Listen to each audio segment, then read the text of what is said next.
everybody. Welcome to Justice Served Daily. First, I want to apologize because yesterday I tried to drop a live video for the Valerie Tindall case, and it if somebody out there knows how this is supposed to work, when I drop it, it automatically shows up as a live no matter what. But it didn't matter either way because I had where the system went on mute, and that didn't help, right? So I apologize for all that, and I want to do right by the family and make sure I do the best, at least that I can, for the video itself. So I'm going to pull up my screen to be able to share with all of you.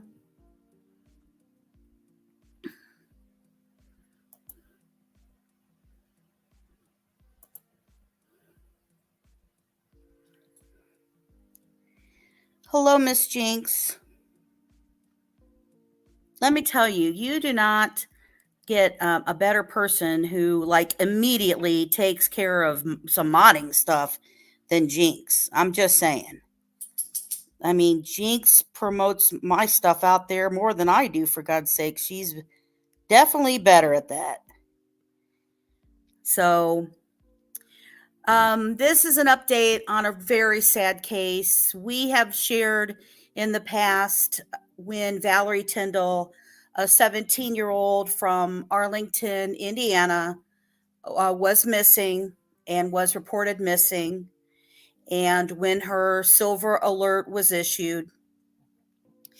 And I've also shared information when in September, they had a search they were doing at a pond, a very small pond that was near Patrick Scott's property there. It wasn't on his property, but it was right next to the property.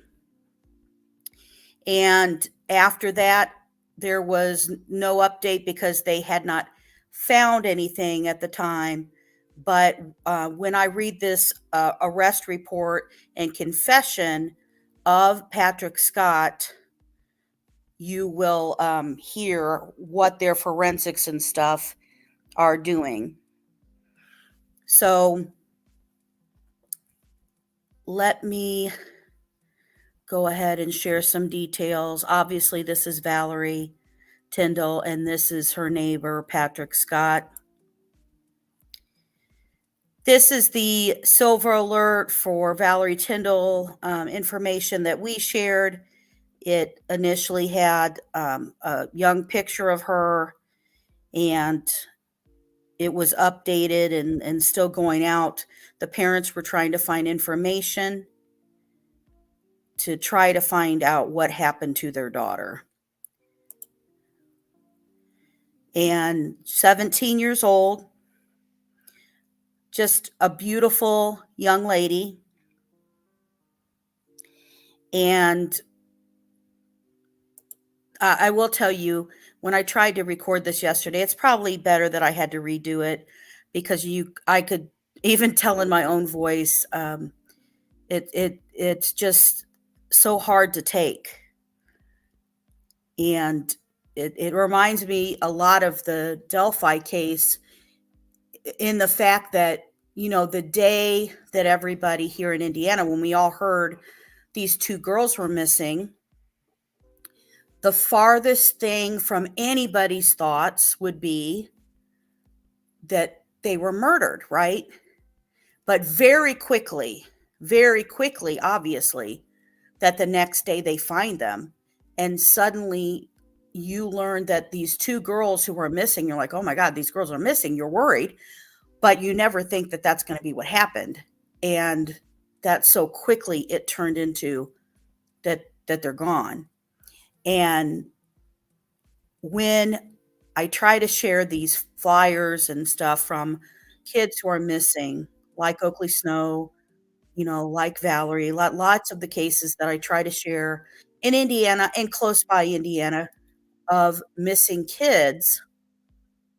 And I wrote that poem you guys may have seen called The Missing for Oakley Snow, just talking about people who don't share information.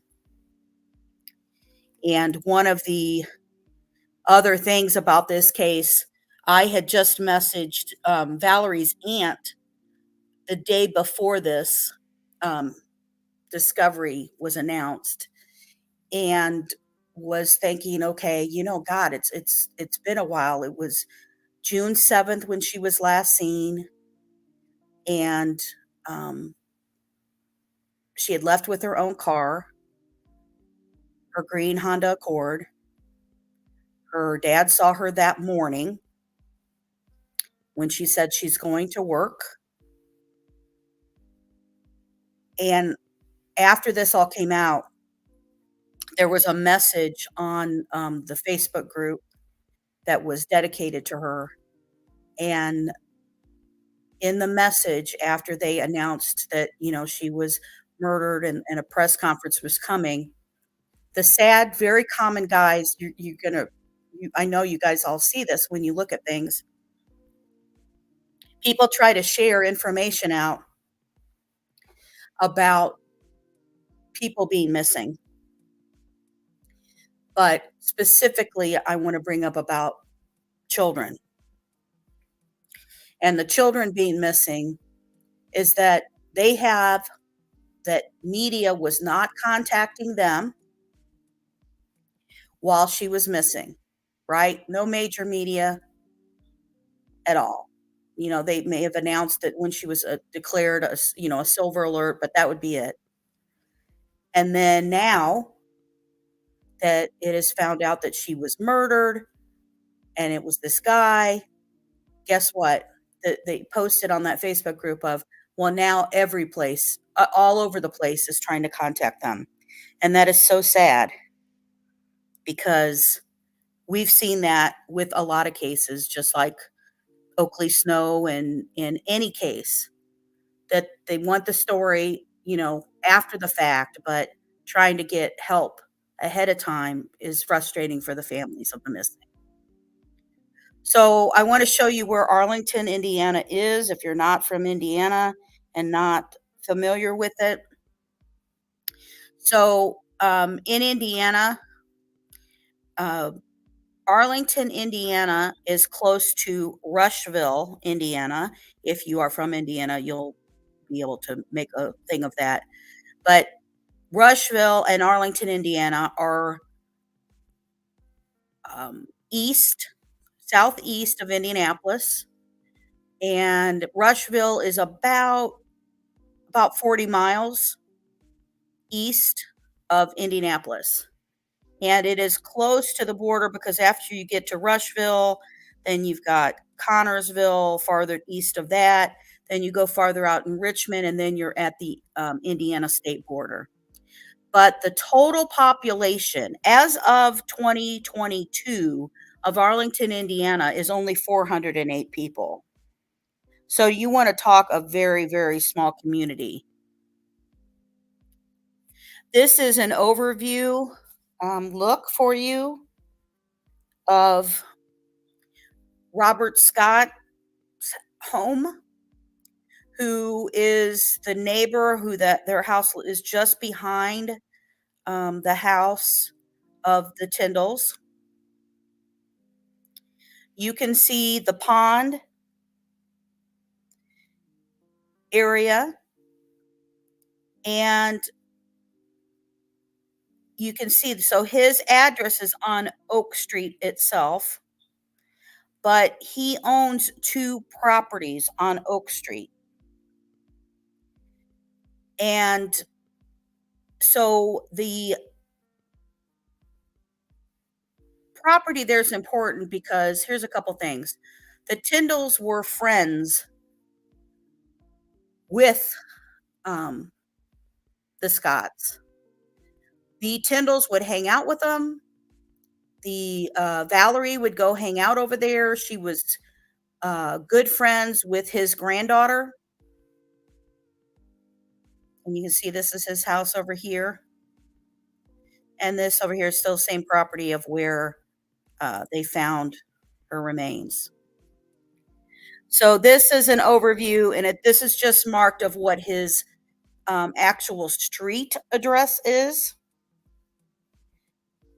Now that's important because the street address is where they know that when he took her back to the house, he killed her, he put her in his office, and she remained there overnight. And I'll get through that because I'm gonna go through the police report with you guys. So here's an image again. This just shares with you, if you remember, we had a search that was near a pond. The pond, as you can tell, is next to where property and land and stuff are. And they did not find anything during that search in September, but they got hints of something of where to look again, which led them finally to the search, these are some pictures from the site for the search that happened here in November.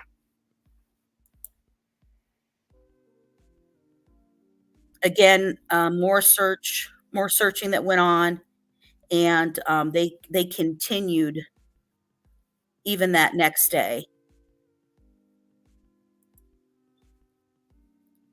So while the search was going on, there was developments.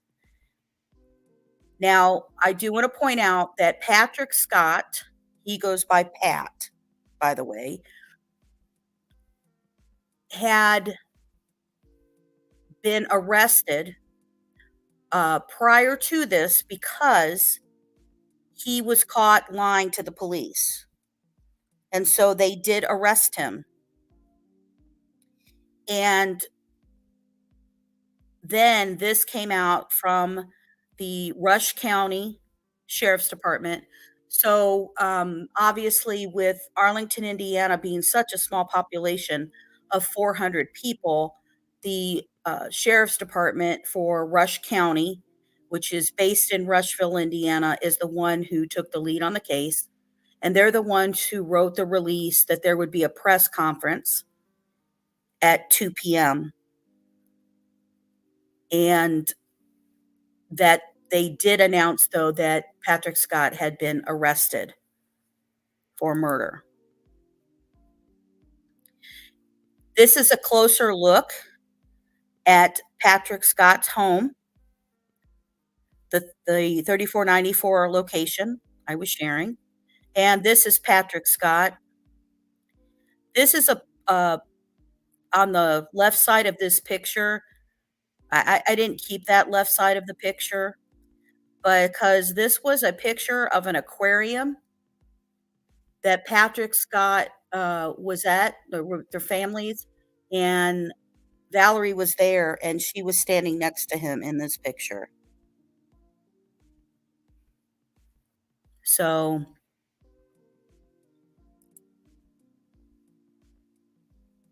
this is another close image here of the actual residence house.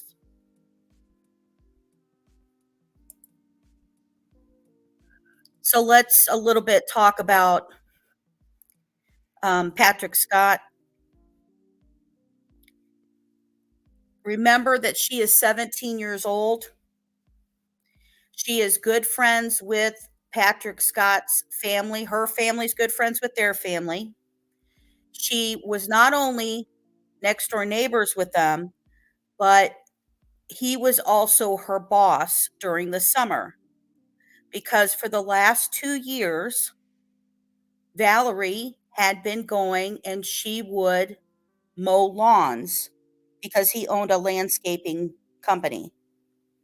And so to earn some money,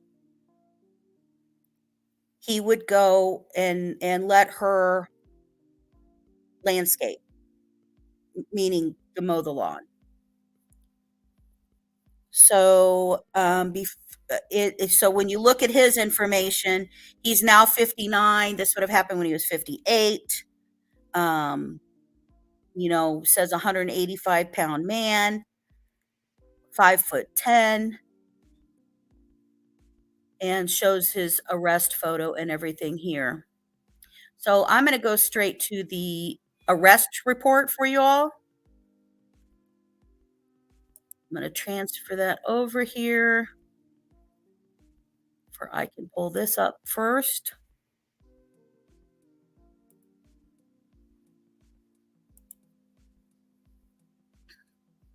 And it is totally heartbreaking. I mean, it really is.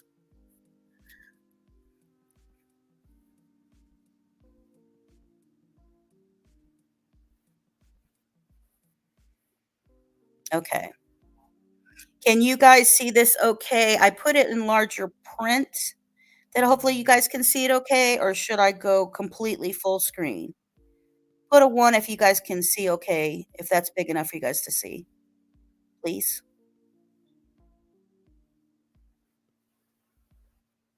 I am gonna go through it, so, I mean, you don't have to read it yourself, but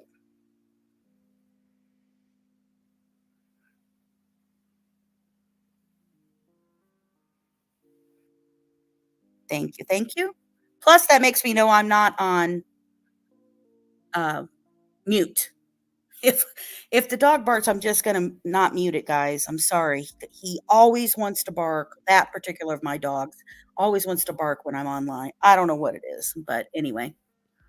All right. So here's the arrest report from Patrick Scott, and I'll go through this. It's the criminal homicide report that was submitted for Rush County.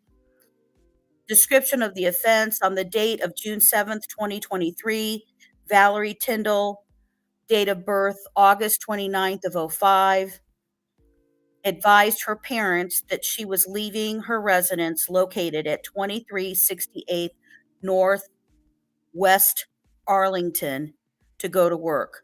So that's 700 West. When I showed you the map, those interlock each other. 700's right there on the corner. So his house is behind it because it's going along Oak Street. Theirs is on 700.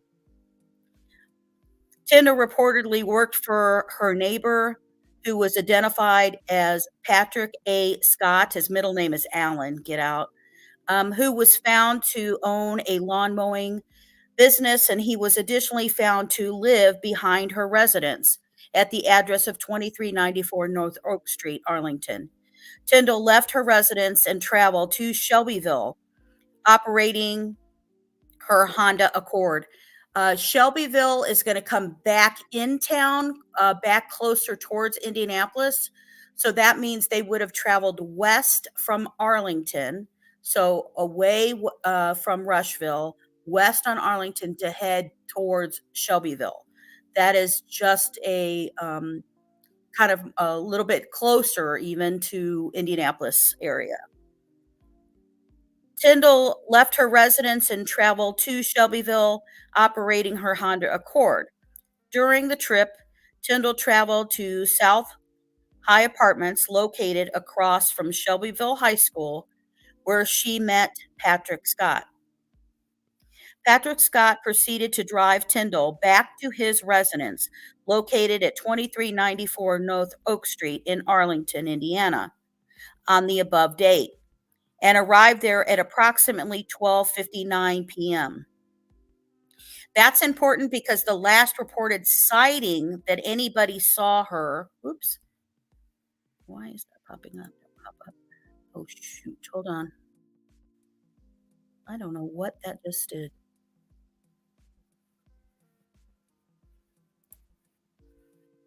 Hold on, I'm sorry guys. It is trying to show me the stock market. What is going on? Wow. Okay.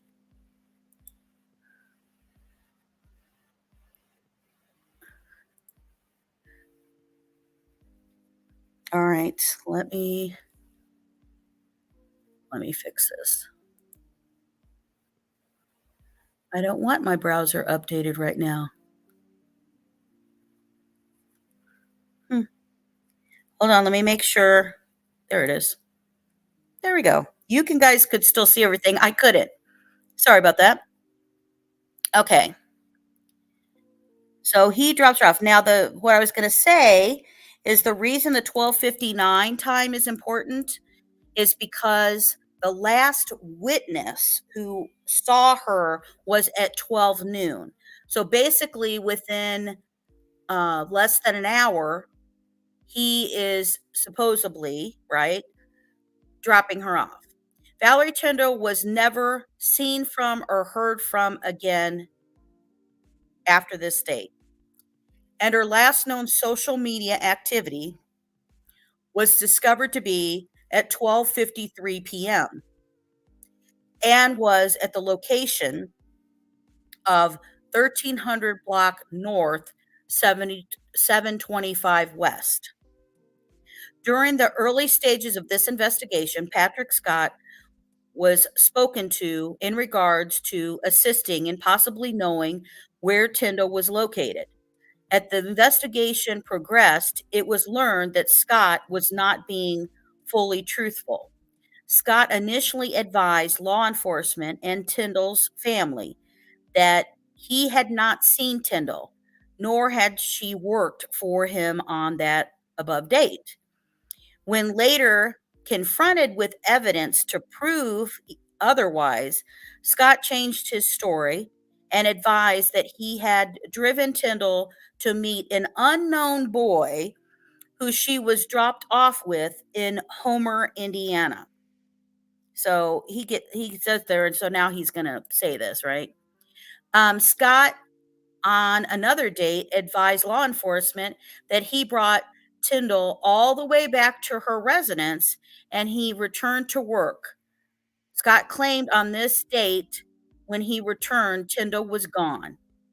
Scott continually made reference to believing that Tindall had ran away and made reference to her father's abusive behavior to her. So he is making these claims. You know what? I should have done this at the very beginning. Warning. This is his story, right? What he says is going down here is his story. So this is a man who they found the body on his property. He's admitted to murder. Yes, yes, yes. He hasn't been proven guilty yet and innocent until proven guilty. But that doesn't mean, obviously, for a continuous liar that what he is saying happened in here is what stuff happened. And I'm sure you'll know what I'm talking about when we get to those points in here. But please don't be like, oh, well, wait a minute, this happened, because he's a liar. So, multiple search warrants were executed on electronic devices in this investigation. And it was learned that based on those Scott returned to his residence at approximately 12:59 p.m. on June 7th of 2023 with Tindall. Scott made numerous unusual moves that date involving not searching the internet like he normally does. Isn't that interesting, right? So here's a forensic thing. They know what his normal history is and what he normally does. They find that he's not doing that. They find where he's moving around, what times those are, what locations. I just want to point out that all of this has been done because the U.S. Marshals and the feds were working with them when this all started happening and when this investigation got to this point. So when this all got searched, they're able to look that up. I only point that out because of other cases we watch that there may be a lot more evidence stating what's happening and what's going on. And it appears to detectives a lot of the apps on his phone, and it appears to deactivate a lot of the apps on his phone. Wow, doesn't that sound familiar? On this date, however, it appears in the background of Scott's phone, the Apple Health app was operating. This app began recording significant health activities at approximately 1:35 p.m. These activities were significant enough to activate this in the background of the phone.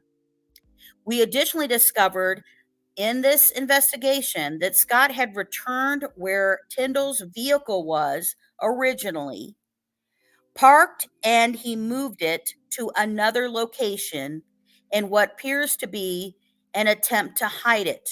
The vehicle was backed into a parking lot with other broken down vehicles, and the license plates and keys were removed from the vehicle. It was later learned that that night that Tindall disappeared, Patrick Scott and his wife went to the Tindall's residence in an attempt to support the Tindall family. Is that amazing? So he literally goes over to see the mom and dad the night that she's missing. This was in the evening hours of June 7th of 2023.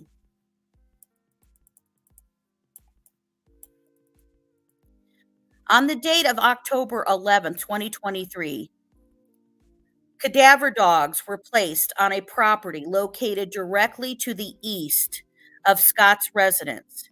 This was completed under the property owner's consent. So he didn't own it where the water and stuff was.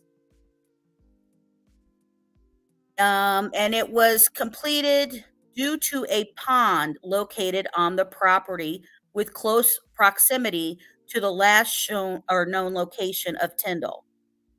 On this date, 4 separate cadaver dogs gave a positive indication to the presence of human decomposition on the pond.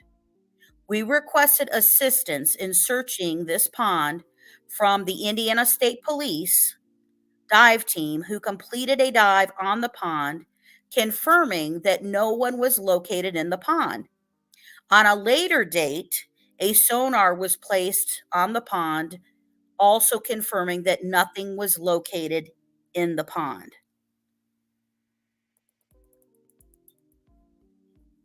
When speaking with the handlers for the cadaver dogs, we learned that water is known to hold odor. I was advised that it is possible that this could be associated with water runoff, or could just be the scent from another location that the wind is carrying and the water is maintaining the odor. It should be noted that on the date that this occurred, the wind was coming from the direction of Patrick Scott's other property located at 2366 North Oak Street, Arlington. So this is a different address, but right next to where he lives on Oak Street. Investigators additionally requested a topography study to be conducted, in which determined it was possible that the water runoff from Scott's property could drain into the pond. In obtaining further information from the application Scott was found to utilize, we were able to determine that the day after Tindall went missing, that Scott traveled to Home Depot in Greenfield, where he made the purchase of 4 2x4s and 2 sheets of 4x8s. I want to point, Greenfield is way much closer to Indianapolis. So he drove, past all of that, very close outside of, Indianapolis area, to just go and get that in the Greenfield location. So on the date of October 12th, 2023, a flyover, you guys, this was very interesting to me. A flyover was completed of the Scott's properties, during which time we were able to see that on Scott's 2 properties, multiple areas of obvious ground disturbances. Upon receiving this information with the other information obtained in this investigation, it was determined that the investigation would apply for a search warrant to search this property, to search for human remains, as well as other items related to the investigation. On the date of November 27th, 2023, multiple probable cause affidavits were submitted to the Judge Hill of Rush Superior Court requesting multiple search warrants, including for the search of Patrick Scott's properties. On the date of November 28th, 2023, officers from multiple agencies converged on the properties located at 2394 and 2366 North Oak Street, Arlington, for the execution of these search warrants. At the property located at 2366 North Oak Street, officers observed a large dirt pile with miscellaneous debris. During this time, this area became a focus because of the large dirt mound and hole observed. This area began being dug by utilizing shovels, during which time officers discovered a large homemade box made out of the OSB and 2x4s. This box was found to be wrapped in a tarp and was discovered to be greater than 5 foot long. When opening this box, it was discovered that it contained miscellaneous paperwork as well as VSH tapes. Kids, if you don't know what that is before DVDs. All right. Had actual tapes in it. You had to remember to rewind. Officers continued digging this area utilizing equipment. During this time, a search box was revealed. Or I'm sorry, a second box was revealed. When this box was first discovered, an odor emitted from the box. Sorry. That I know from my experiences as an investigator to be commonly associated with decomposition. This box was also discovered to be wrapped in a tarp, was a long rectangular box. Officers continued to dig this box out, eventually removing a box, the rectangle box, and it's found to be constructed with OSB and 2x4s that strictly matched the first box. This box, however, was wrapped multiple times and contained a strong odor of decomposition. Additionally observed on this box was duct tape in the seams. Upon opening the box, something wrapped in a black plastic was discovered. I instantly observed this object to be the size of a human and instantly detected the odor of decomposition. This plastic was slowly opened, noting that it was taped and wrapped multiple times. Upon opening this plastic, human remains were discovered inside the box. I observed orange fingernails on these human remains instantly. Upon reviewing social media, we were able to determine on a photo with Tindall that on June 7th of 2023, she had matching colored fingernails of that which I observed the remains to have. It's just so sad. I contacted the Rush County coroner, Brenda McMahon, at approximately 4:45 p.m., notifying her of the discovery, at which time she advised she would be en route shortly. It was determined that Patrick Scott would be taken into custody for this investigation at that time. Officers from the FBI and Shelby County Sheriff's Department were sitting surveillance on Scott at the residence of 7304 North County Road 600 North, West in Shelby County. I was notified a short time later that Scott was in custody, at which time the U.S. Marshals, Tom Aberu, FBI Special Agent Jeff Robertson, and I went to that location where we took custody of Scott without incident. Linda Scott, that's his wife, was also at this residence and was also transported by law enforcement to the Rush County Sheriff's Department in regards to this investigation. Now, let me tell you why he was found in Shelbyville. When they were doing the search warrant, he wasn't under arrest yet. So what they had to do was they searched the house, so he was allowed to leave.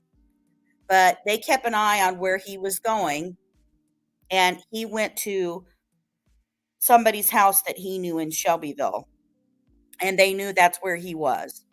And he was there with his wife, Linda.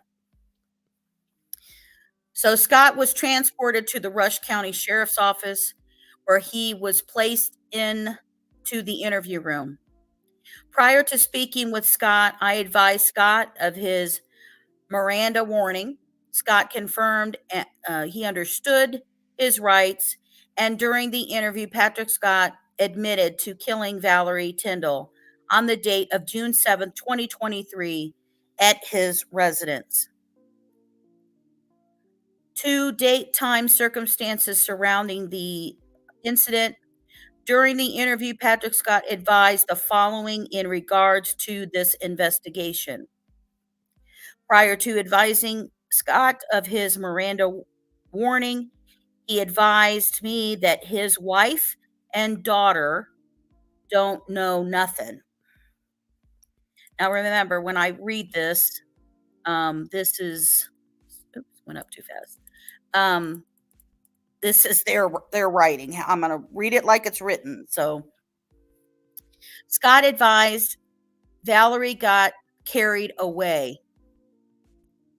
Hold on. Okay, they don't know nothing. So basically, first the officer asked what happened to Valerie. Scott advised that Valerie got carried away. Scott advised that Tindall tried to blackmail him into buying her a car. Scott, remember, this is his shit story, people. Scott advised Tindall's thought she was going to seduce him, and it wasn't going to happen. Scott advised Tindall got carried away. Scott advised that Linda doesn't know about it and advised that no one does. Scott advised that Tindall tried to seduce him and he wasn't going to have it. I asked Scott what he did to Tindall, and he advised he strangled her with a belt. Scott advised he then moved Tindall into his office, guys, into his freaking office in the house until the next day. Scott advised the belt is gone. Scott advised when he got home the next day, he made that box, which he called. Scott advised the hole was already dug, but advised it wasn't dug for that. It was dug for concrete. I asked Scott what the other box was for, and he advised put shit in. Isn't that odd to bury VHS tapes, guys? Letters and VHS tapes. You have a farm like that, normally, you would burn, first of all, letters.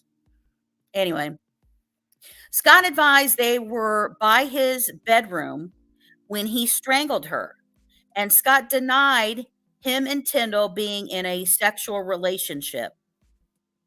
Let me point out, guys, she worked for him for 2 years. So when she started working for him, she was like 15 years old. So Scott advised that Tindall was trying to come on to him. And Scott advised Tindall was going to tell people he was making moves on her. Scott advised I wasn't going to have it. Scott advised, whoever wrote this likes to say that, things got out of hand, and Scott advised the belt was his and was the one he was wearing. Scott advised that he was fighting Tindall off and he took it and threw it around her. Scott advised that Tindall had tried to take her clothes off and he wasn't going to do it. Scott advised him and Tindall had a pushing and shoving thing. Scott advised after he took his belt off and advised, I put it around her neck and held it until she quit. The verbiage and how he talks about this is freaking disturbing. I asked Scott what was going through his head at the time, and he advised he didn't know what to do with her. Scott advised he was trying to figure out what to do with her. Scott advised he held the belt on her until she quit moving. I asked Scott if he knew she was dead then, and he advised, I pretty much guess so. Scott advised the next day he built the box in the backyard. Scott advised he put Tindall in it the same day he built it. Scott advised he built the box the day after Tindall went missing, which would have been June 8th, 2023. Scott initially claimed he already had the lumber for the box. Scott denied going to get lumber and advised he always have scrap lumber laying around. I advised Scott of his purchase at Home Depot on the 8th, and he advised, maybe I did. I asked Scott if he remembered doing that, and he advised I could have. Scott confirmed he went to mow the cemetery on the 8th. Scott advised during that time Tindall was in the office and advised he was the only person to have access in the office. I asked Scott when he got home on that date if anyone was home, and he advised no. Now, this is where there's a part that's kind of blacked down here. I asked Scott if anyone was home on the 7th, and he advised blank. I asked Scott if he heard it, and Scott advised no, and advised that blank never came down there. Scott confirmed he drug Tindall into the office and claimed she was clothed. I asked Scott if she was clothed when he put her into the box, in which he advised she was. I asked Scott to tell me what Tindall had said about the car. And Scott advised when her car broke down, if her dad couldn't to get it running, he would help her get another car. However, it would be a cheap car. Scott advised that wasn't suiting her, and she was wanting a new car. Yeah, why do you offer another person's kid a vehicle, right? I asked Scott where the belt he used, and he advised he didn't remember. However, he still wore it after he murdered her with it. Scott admitted to leaving Tindall in the office as the family went about their evening. Scott admitted that Tindall's remained in the office throughout the night. I asked Scott why he moved the car. He advised because Elizabeth seen it. I asked Scott what he did with the license plate and keys, in which Scott advised they're gone. I threw them in a river. Scott claimed not to remember what river. Scott denied Linda going over to move the car. Linda is Scott's wife. Scott advised he had parked his truck over there, and he got into the car and moved it over to Berwick. Then he walked back to South High Apartments. Scott denied anyone knowing anything and advised he never told anyone anything. I spoke to Scott about him and Linda going over and speaking with the Tindall's family.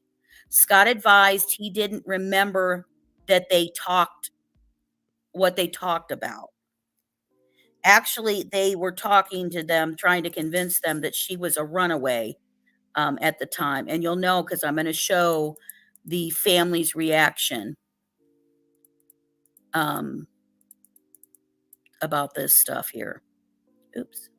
I asked Scott how this has been since for him and asked him to explain to me how he has functioned like he has. And did he hate Tindall? Scott advised no, and advised they did all kinds of stuff together, like going out to eat, taking them shopping, etc. I asked Scott why Tindall came back to his home that day due to her driving to Shelbyville. Scott advised that Tindall wanted to go back to the house and advised she didn't give him a reason. So she drives her own car, guys, all the way to Shelbyville to go mow the lawn out there. And then he drives her all the way back from Shelbyville back to the house with her car still over there, right? But he doesn't know why. I asked Scott if Tindall put up a good fight, and he advised, well, a little bit. I asked Scott how he wrapped the belt, and he advised he didn't remember. Scott confirmed he held Tindall until she stopped moving, and he confirmed he knew she was dead. I asked Scott when he wrapped Tindall up, and he advised the next day on June 8th. Scott advised this was done on the office floor. Scott was unsure if Alex was home during this time.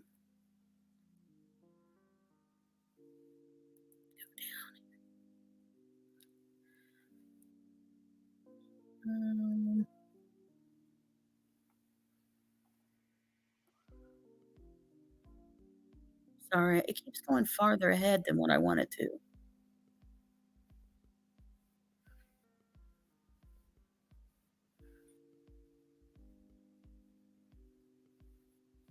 Okay, there it is. Scott confirmed he wrapped Tindall in whatever he had around there and confirmed it was black plastic.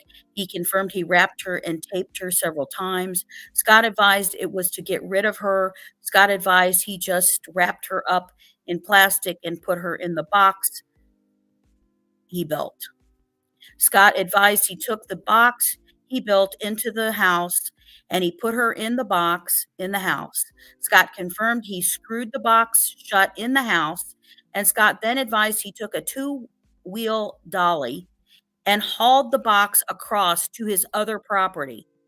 Scott confirmed the hole was already there and confirmed it was deep enough when he got there. Scott then admitted to covering her up and confirmed it was done with a shovel. Scott confirmed it was one of his shovels. I asked Scott about the other box, and he advised it had been there since July. Remember the other box that has VHS tapes in it? I asked Scott what Tindall was saying when this was happening, and he advised nothing that I remember.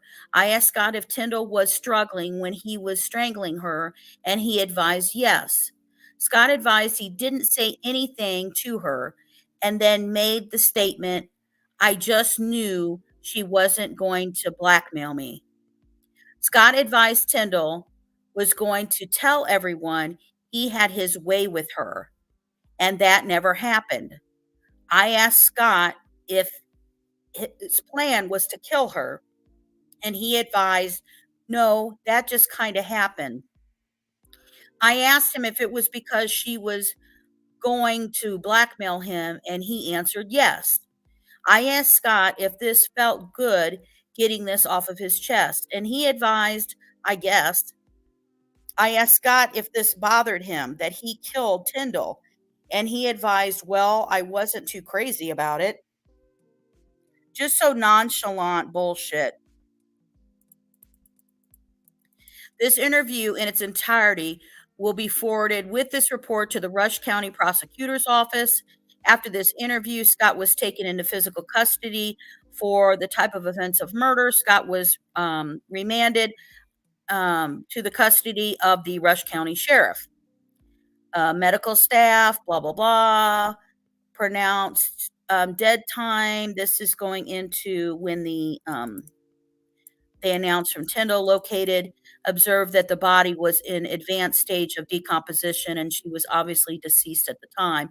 You have to remember that she was there from June till now.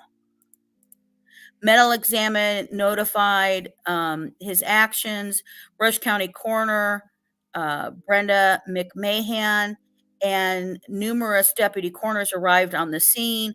Upon arrival, the coroner McMahon was briefed on the investigation. The FBI evidence response team was on the scene and assisted with the removal of the body. Autopsy ordered and performed conclusions. Now, at the time of this report, it was not done yet, but we have the report that confirmed it was her. Weapons forced use. Patrick Scott admitted to using his belt and placing it around Valerie Tindall's neck until she was deceased. Patrick Scott then moved Tindall's body into the office where it stored her for the night. The next day, Scott constructed a box and placed Tindall's body into the box after wrapping it in plastic and taping it. The box was placed in a hole in Scott's other property and then covered. Then it goes into premises description. Scott's residence is the 2394 North Oak Street, and the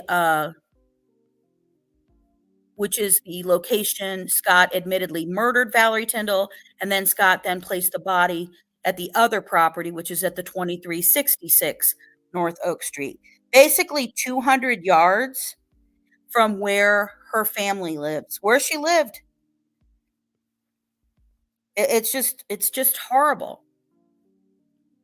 Suspect identified. Description: at this time, it was observed the fingernails on the subject's body that would match Valerie Tindall's based on social media photos. Additionally, Patrick Scott admitted that he murdered Valerie Tindall and buried her in the box. So basically, because he did say that's who I murdered too, is the other reason. They knew it before the autopsy confirmed. Suspect and victim relationship. Valerie Tindall worked for Patrick Scott. Based evidence, their relationship was questionable as they seemed very close. Scott was found to provide Tindall with money, food, gas, and took her on trips. All right, this talks about all the witnesses that are there, the U.S. Marshals, the FBI, the coroner from Rush County, right? Witnesses' observation. And this investigation was primarily conducted by detectives, Detective Smallwood, Detective Herbert, Detective Hoeing, U.S. Marshal Service, Tom Abreu, FBI Special Agent Jeff Robertson, and myself. Ratliff and Major Brinston assisted during the execution of the search warrants. FBI evidence response team handled the processing the scene, photographing evidence, packaging, and collecting. Evidence obtained. There have been multiple pieces of evidence confiscated as part of this investigation, which will be noted in later supplemental reports. So they have even more than that. Alcohol or drug, none known. Additional information through this investigation. There were supplemental reports, investigation reports noted in the case be included with this report to the Rush County Prosecutor's Office. Then it talks about the physical custody of him for the offense of murder, and that he affirms all of this information by affidavit. So again, here is Patrick Scott, now 59 years old. He was 58 when he did this. The girl was 17. She worked for him since she was 15. Been neighbors, friends with the neighbors, went on trips, went on all kinds of stuff with them. And yeah. So I am going to show you now. Hold on. This is a response video that happened after. Let me close this thing up because I don't need that anymore. I'm going to share with you the reaction of the parents. Shayna and Jack. I'm going to just warn you right now. It breaks my heart, but I want to show you their reaction. This is immediately at the press conference itself.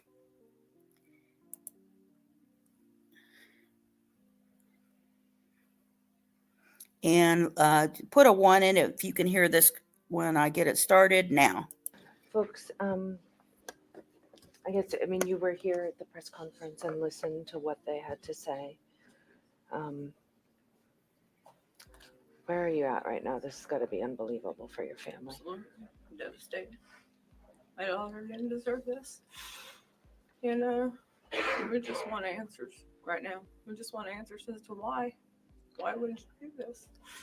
Because her and him had a bond, like they were friends. And So we thought. Yeah. She worked for him, right? They did. She worked for him, but she also hung out with his family. Like his granddaughter was her friend, and we went places with them. Me and him, and her and him, and family. Like everybody went together For a long time. You guys Yeah. were family friends. Yeah. In the last 5 months, had you talked to him about her at all, or did you see them at all? No, he ran his house every time I tried to talk to him. Well, at first, actually, the first week or so, I think it was the first week, right after we hung flyers. I think it was day 2, we went out and hung flyers, and as soon as we come home, they were there, and they kept coming over, you know, asking me if I was okay and telling us, oh, I'm sure she's fine. She'll be back home. I left at 17. That's what his wife kept telling me. I left at 17, and I said, yeah, but that was different. You left and got married. Your mom knew where you were. You didn't just vanish. Did you know in your mother's heart this is not her running away, that this is something Well, is my child? I hoped, so I hung on to that. I wanted to believe that she did, but I didn't.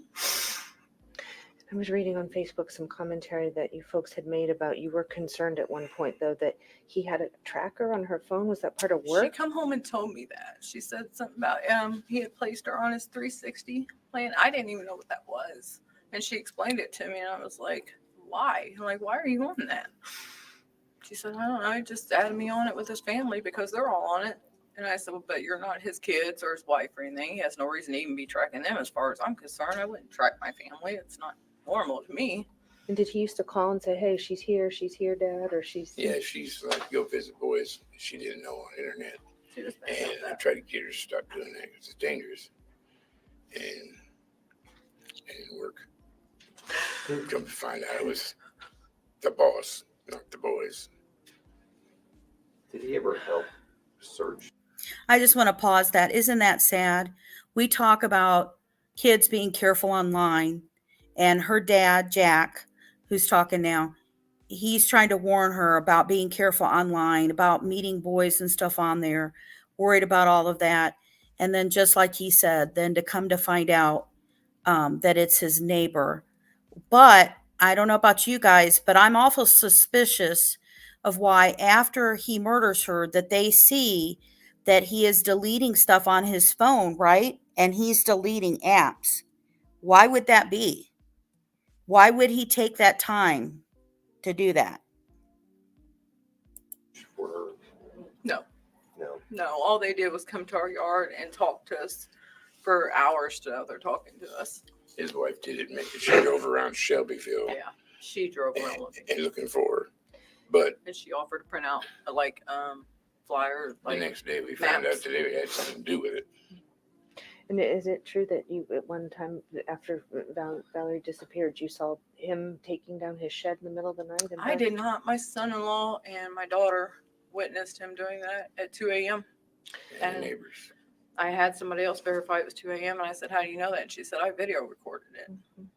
And is it also true that somebody, a family friend, or heard him say to her, "Hey, we're gonna meet for lunch, or we're gonna go for lunch on that day"? That was a girl who lived at the apartments that he worked at. They were there working that Wednesday, which he didn't work on Wednesdays. When I come home from work, I said, "She doesn't work Wednesdays." And he said, "Yeah, I know." So we just kind of assumed she told a little white lie and went to see a friend or a boy or something like that, like teenage kids do. Well, later I called him because she was supposedly at work, and he says, "No, she didn't work." Well, later we find out from multiple people that, that's not the case. His story kept changing, that he went from not seeing her from the day before to he had seen her that day to she had actually worked. And I found that out from the girl that worked at the apartment. Her mother actually reached out to me. She's 20 years old and she had 2 kids. And she told her mom, apparently confided in her mom, because I'm sure she didn't know what to do as a 20-year-old kid. So after her mom had given me the information, I went and immediately emailed Smallwood, which was the lead detective, and let him know. Of course, it's the holidays, so he wasn't in. To know that she was found practically in your own backyard, I mean, It's devastating. Do you know how Mind-blowing. hard that was for me? Yeah, mind blowing. I want to go over there so bad. So much. Every day. How are you still standing up? I do not know. It ain't easy. I've been up all night crying, went to the hospital crying. Is she your oldest? Or No, she's my middle child. how would you describe her? So sweet, smart, Funny, honey. very intelligent. I saw something you said she was getting her grades up. She She Great went from comment. failing to getting A's and B's. I was so proud of her, but I never got to tell her She that. even got a couple acceptance letters from college. she was applying to college. You know what she wanted to do? Yeah, she wanted to be. Yeah, she loved animals. And her schoolwork in her folder proved that. She had all kinds of paperwork filled out from schooling where she was studying animals. Was it hard to hear? I mean, the authorities are standing up here and they're offering their sympathies, and yet they're not. They can't say. And I mean, I understand on their behalf. I really do. They have guidelines just like we do when we go to work. If I go to work and I don't put on my safety glasses, I get written up, stuff like that. They have the same things to follow. So I try to be understanding of that. Yes, as a mother, I would have wanted answers within the first week, but logically, it's not possible. But I mean, in your parents' heart that this is. Do you believe it? I can't see it being anybody else. It just, If she like I said, she disappeared, would have reached there out. was no media. The Nothing. car was parked at his work, and she's not a very quiet person. She loves the dog. She loves social media. She loved that TikTok. car. She loved TikTok. She loved to do those with her sisters all the time. And the fact that she hadn't reached out to her best friend or her sisters or anybody, that just told me that something was definitely wrong. That's not, she didn't run away. I didn't believe that for 1 minute really in my heart, but I wanted to. So It's been 6 months probably of not sleeping for you guys. Heart probably not eating. it got well. worse the farther it went into it, especially after her 18th birthday. Can't even keep a Right off track the of bat, she thought. missed her sister's graduation. She knew that was going to happen. I thought, well, I can't see Valerie doing that. And then her 18th birthday rolled around. We thought for sure she'd be home when she turns 18. No. And it just took everything down. When was her birthday? August 29th. And she was going to be a senior this year. Yep. She was Her last year of school. at where, Rushville? Or Then I August? got even more upset because there was no reason to hide. No. You know, We kept saying, like, if she's out there and she ran away, why don't she come home or at least like call her sister? It wasn't Have that she something. wouldn't. She wouldn't do something. I mean, No. that wouldn't be like her. No. Yeah. And so now the move turns towards, I guess, justice. I mean, right there's Absolutely. people talk about closure and tragedy, but There is really- none. Yeah. There's going to be a hole there forever. There was a hole there when we thought she was out there somewhere. There was a hole in it. never going to be filled. It's like half your family's gone.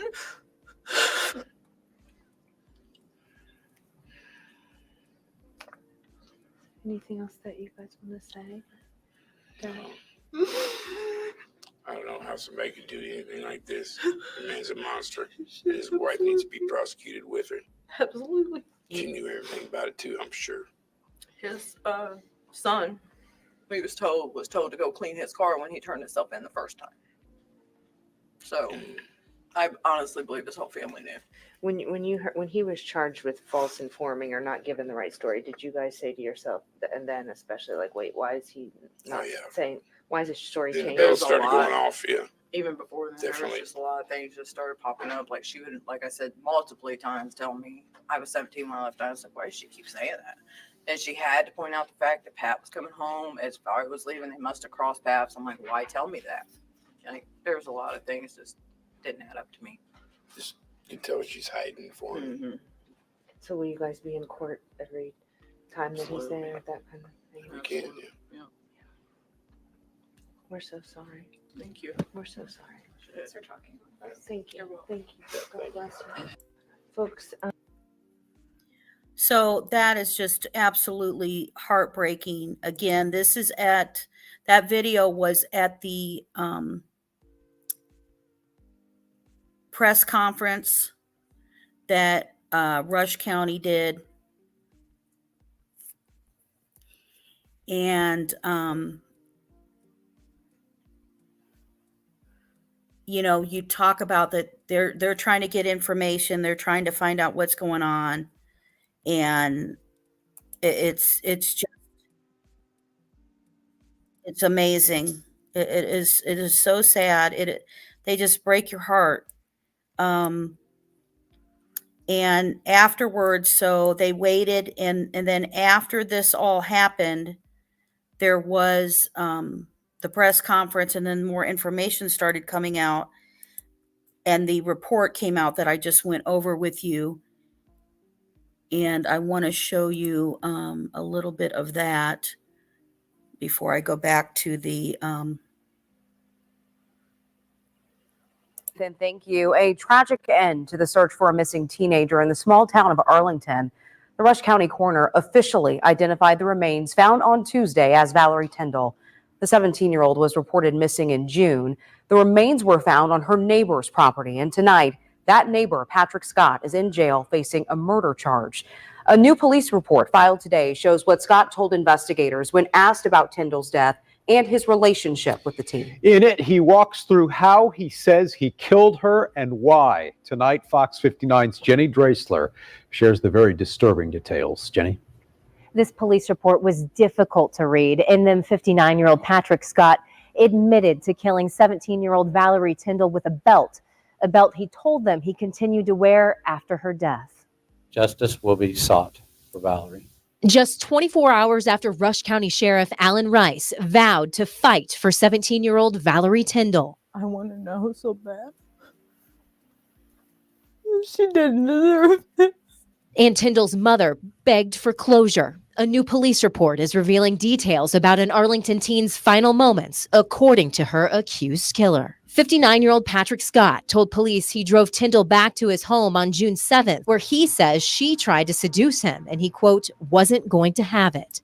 I'm pausing. I'm sorry. I don't believe his bullshit whatsoever at all. I don't believe the crap of, oh, well, she left her car there. She didn't tell me why. I drove her all the way to my house specifically. She's in my house. She's near my bedroom. And she tried to seduce me. So I just wasn't going to have it. And she's going to blackmail me. Blackmail you for what, Mr. Scott? What is she blackmailing you for? I mean, you've been friends with the family a long time. She worked with you for 2 years mowing lawns for your lawn service company. And now you're like, oh, well, she was going to blackmail me. And he just is very nonchalant. This thing I told you that I just read all of this stuff to you that they're talking about. Here's the bad thing. He kept wearing the belt that he murdered her with. straight up did it, right? So his little bullshit story, even though it's in a police report, they just write down what he says and what he claims. So don't believe his shit, right? He's a 59-year-old man. You can't not, supposedly you're being seduced and blackmailed by a 17-year-old? Give me a break. Sorry, had to have that. And Skittles, thank you for being here too. Mama Bear, I see you. Yes, Skittles, I do. I felt awful for the family. And I'm going to point out at the bottom of the screen, I have running that the family does have a GoFundMe account, which you guys have seen in the community post a few days ago. I did post it. There's the link in it. You can't click on the photo to get to the link. You have to click the link of the GoFundMe to get into it. The aunt had set up the GoFundMe to try to help the family with funeral costs and other expenses. They had no life insurance on her. Lots of people don't have life insurance on their kids, right? You don't think like something horrible, awful is going to happen to your children. A lot of people don't. And it's awful. It is awful. It just, I've got that stomach sickness feeling, just like, but was immediate, like with Delphi, that, oh my God, they went from missing to they're murdered. And then, you hear this and stuff like that. I mean, here's the unusual thing. I mean, the person who may have been, right, possibly could have been, abusing her in any way is somebody maybe that she knew because he was close by, right? They talk about, it's usually somebody that can do something like that. And here he has access to her and he's, taking her on trips, buying food, buying gas, buying this, buying that. And then he's like, oh, but she was going to blackmail me and she wanted a car. But you just said that if her dad couldn't fix your car, you were going to buy her a car, but you were going to buy her a used car and she can't have a new car. So that would mean you'd have to, that's bullshit. I call total bullshit. He went on to say that's why he strangled Tindall with a belt he was wearing, wrapped her in black plastic, and left her body in his home office while his family went about their evening. The report says Scott detailed putting Tindall in a homemade wooden box the next day before burying her on property he owned. That's where officials were searching and eventually found her body this week. Regretfully, during our search yesterday, we discovered human remains buried on a property in Arlington. I'm so grateful to them for that. Seriously, we would not have answers. As for motive, Scott told police he was afraid Tindall was going to blackmail him, but the docs didn't specify exactly over what. When asked by police if Scott had planned to kill Tindall, Scott said, quote, no, that just kind of happened. And when asked if it bothered him, Scott added, quote, well, I wasn't too crazy about it. Scott is currently in the Rush County Jail. We have the full story and more details from the police report on our website, fox59.com. Jenny Dreisler, Fox 59 News. He's just so freaking nonchalant about it. Oh, well, I wasn't happy that I did that. It just, oh my God, it just, I hurt so bad for them in my heart. And I had a message from Shayna the other day with the GoFundMe link, which her sister had already, sent to me a couple days prior. And, I told her that we would continue to follow this case. It breaks my heart because we shared it when she was missing. We shared it when there was, on the update of the pawn search and nothing came from it. We shared it, recently, when the search first started. And then, at the time I'm thinking, we should probably do something. It's been a while. We don't have anything. And then that, they soon, they found her. Here's the press conference. So I just, every time I see Shayna's emotions and her tears, it just breaks my heart. Now this is after he was arrested and about the remains. And so now they know what it says in the report. Folks, I guess, I mean, you were here at the press conference and listened to what they had to say. Where are you at right now? This has got to be unbelievable for your family. Absolutely. I'm devastated. My daughter didn't deserve this. And we just want answers right now. We just want answers as to why. Why would you do this? Because her and him had a bond, like they were friends. And So we thought. Yeah. She worked for him, right? They did. She worked for him, but she also hung out with his family. Like his granddaughter was her friend, and we went places with them. Me and him, and her and him, and family. Like everybody went together For a long time. You guys Yeah. were family friends. Yeah. In the last 5 months, had you talked to him about her at all, or did you see them at all? No, he ran his house every time I tried to talk to him. Well, at first, actually, the first week or so, I think it was the first week, right after we hung flyers. I think it was day 2. We went out and hung flyers, and as soon as we come home, they were there, and they kept coming over, you know, asking me if I was okay and telling us, "Oh, I'm sure she's fine. She'll be back home." I left at 17. That's what his wife kept telling me. I left at 17, and I said, "Yeah, but that was different. You left and got married. Your mom knew where you were. You didn't just vanish." And I want to make sure I've got the right one. It almost looks like the same link I opened. Sorry, guys. Let me make sure.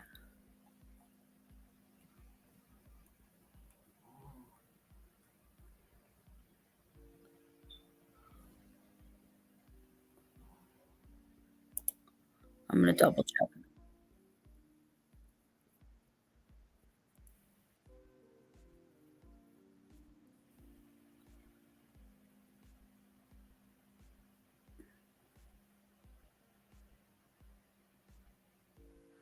I'm just looking to make sure.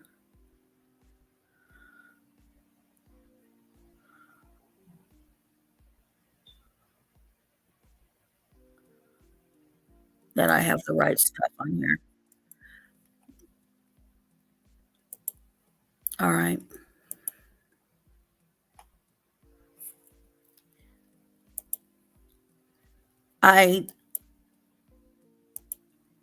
This one is just hitting me so hard, and I can't say enough for Shayna and Jack of how sorry we are for their family and this news, and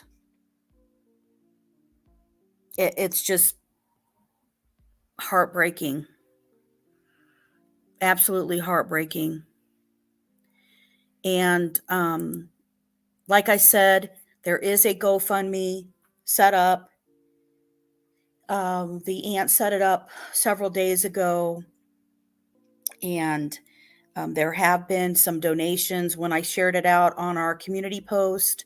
I know I recognize some names on there. Thank you to anybody who is able to contribute.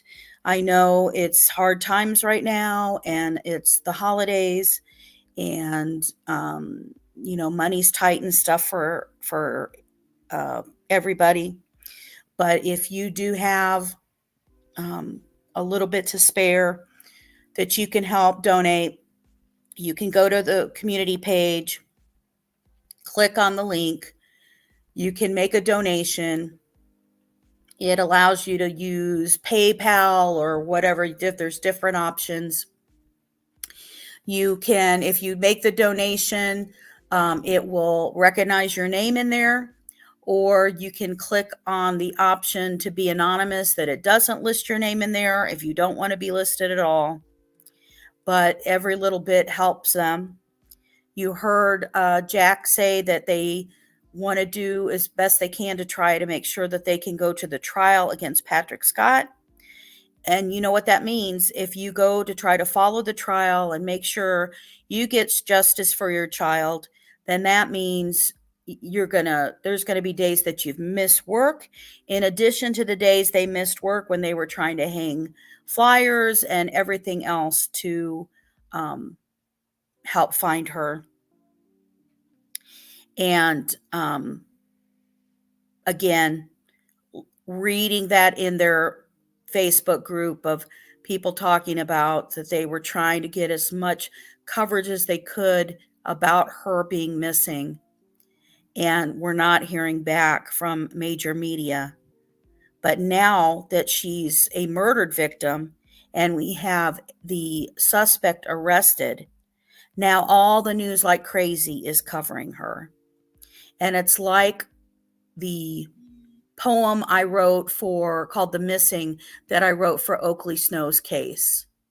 It only takes a second for people to share a flyer, a post to find someone. Now, would have that made difference in Valerie's case? No, because he murdered her right away. But there are cases that they also tried to convince for a while that she may have been a runaway, right? People were trying to say that she was a runaway. We have had so many cases we have covered. And even if a child is a runaway, they can get in danger really quickly when they meet the wrong people when they run away. And lots of horrible, horrible stuff can happen. And if it was your family member, if it was your child, could you imagine how desperate you would be just pleading for everybody and anybody to please just help you find your kid?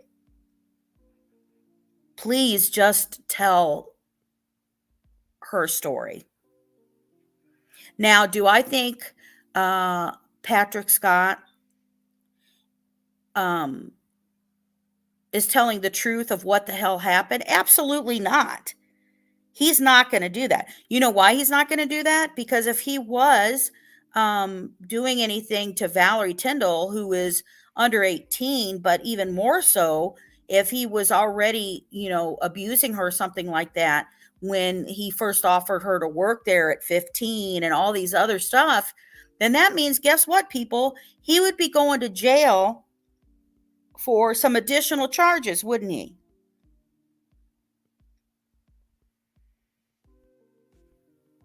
And this breaks my heart. I want all the justice warriors, please say a prayer for the Tindall family. Say a prayer for her mother and her father, her sisters, the whole extended family through this time, to try to comfort them.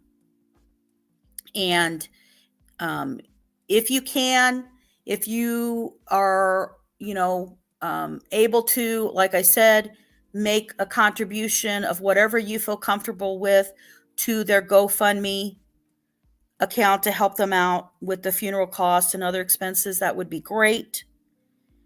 And I appreciate when you guys look at and read and see the missing that is posted.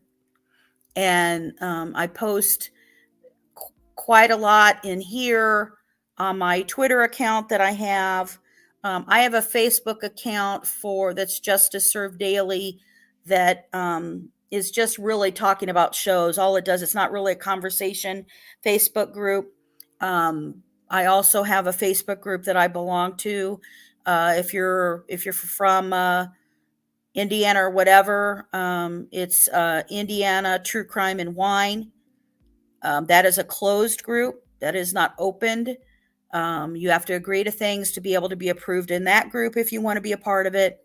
But that one constantly has reports daily of stuff that is being shared, and of missing, of crimes being committed, of everything. And then a lot of those cases then I bring to do the show.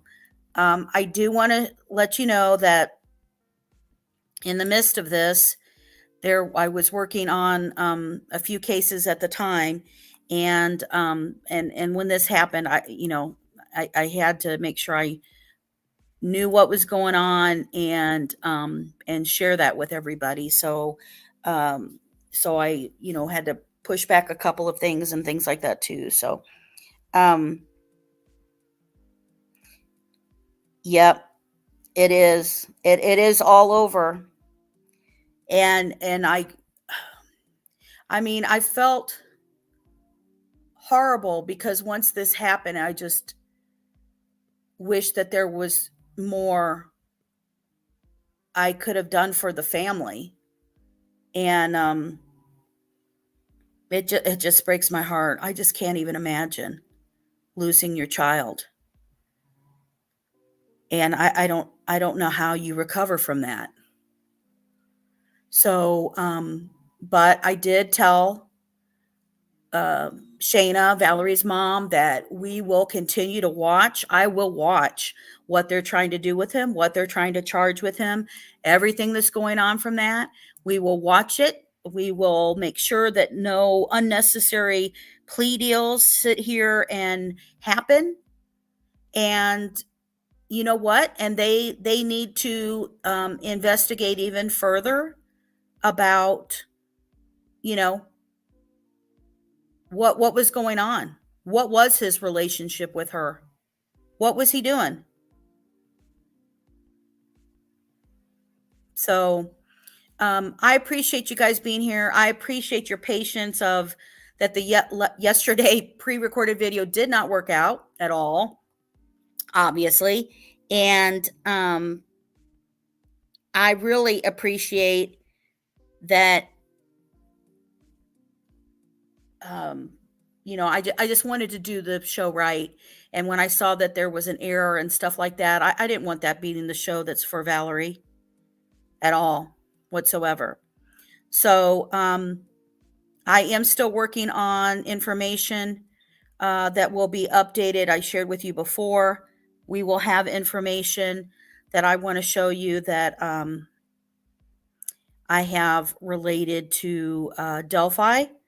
That'll be interesting to show you guys. And I just appreciate all of you here. And that, when it's cold cases and we're trying to share and figure out what we can do and how we can help and how we get answers and ask the police to do stuff and all that kind of stuff. And then, then we have, these cases as they're happening, and to find out that this girl went missing, and it's just horrible. And, and if you look at people who are, hi Daisy, hi Samantha. Hello, Laura. There are lots of kids and there are different circumstances, but if you are watching, and I know you guys are, right? But most people don't pay attention. I know you guys do.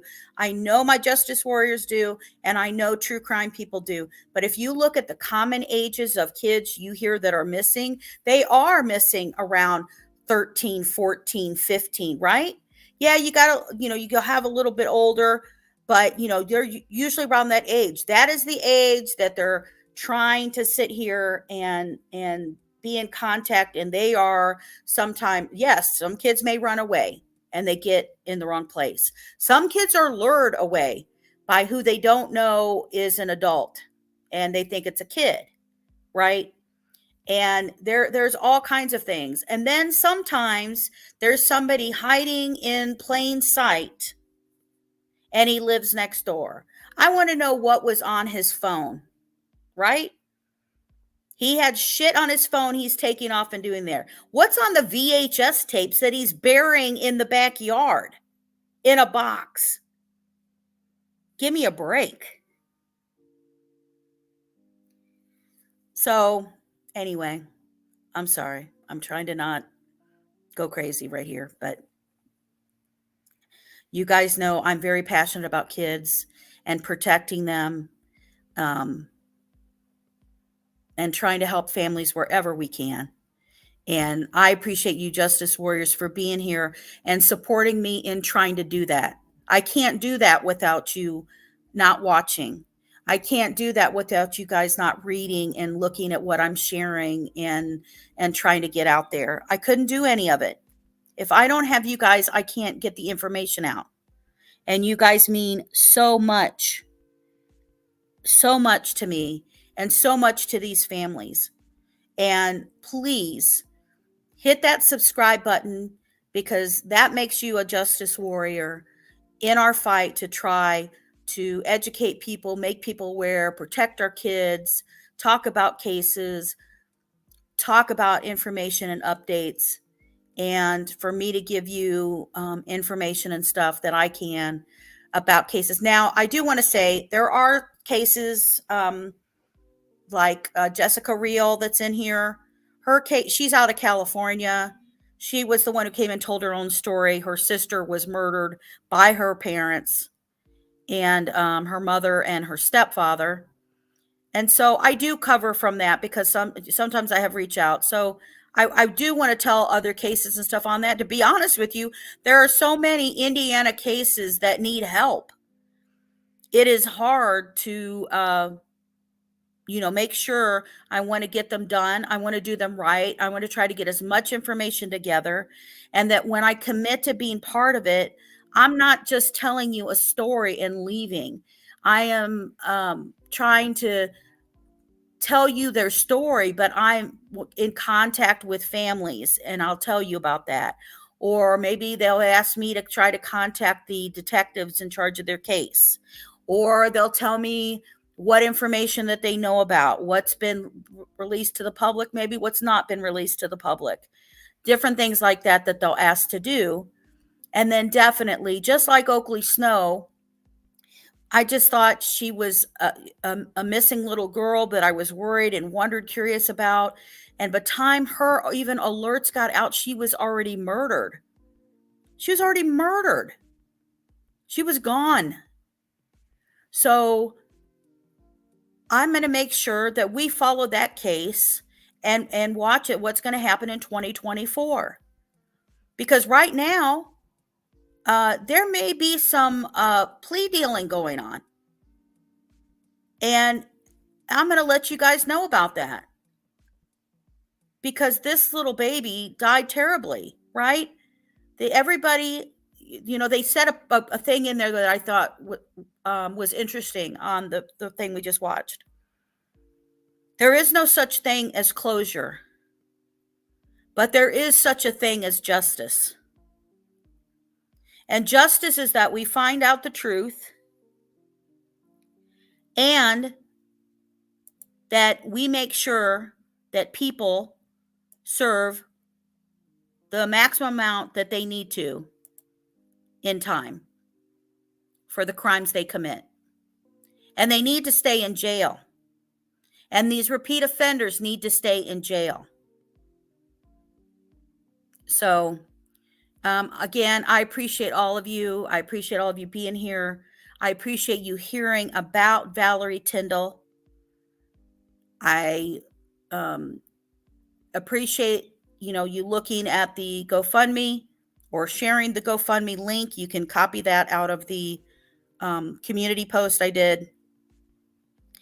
And thank you always for being here. Please hit that like button. If you have any questions about the case, please comment in the video, in the comment section to let me know. Maybe when the family, has some time that we can maybe have Shayna and Frank on, or one or the other, or maybe an aunt. But I want to give them time. They need time. They need time. And thank you for being here. Thank you for being a justice warrior. And thank you for always making sure that justice is served daily. Good night, everybody.